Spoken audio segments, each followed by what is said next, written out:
The mass shootings in Buffalo, New York, and Southern California last weekend were undoubtedly traumatic for the people who experienced the gunfire firsthand. And traumatic really overall, so much for people to process, especially when a certain racial group or ethnicity is targeted. Ariana Manise spoke with a local psychiatrist about the emotional toll of these unthinkable attacks.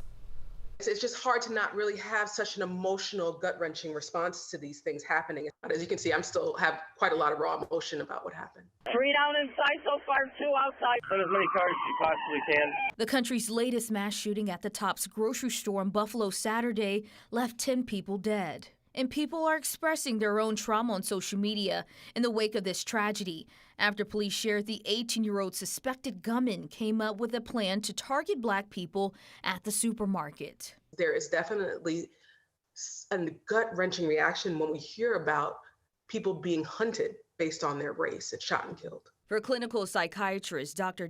Metzger, she says that's just one way for people to process their pain or trauma. Some people go through something that we call avoidance, where they basically need time to fully process it and be ready to talk about it.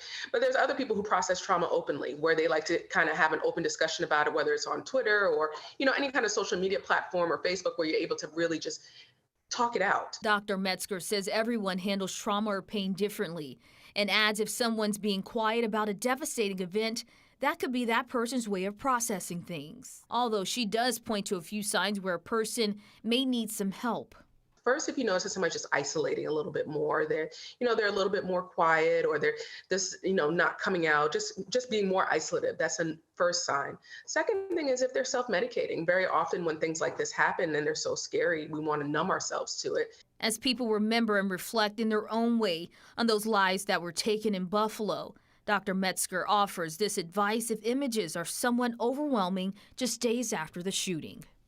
In this day and age, we have so much exposure just from our phones that we can really get on, see all of these images, see these videos, and it's okay not to click. It's okay to avoid. It's okay to scroll past. Just remembering that, right now, especially within the week of it happening, protecting our peace is so very, very important.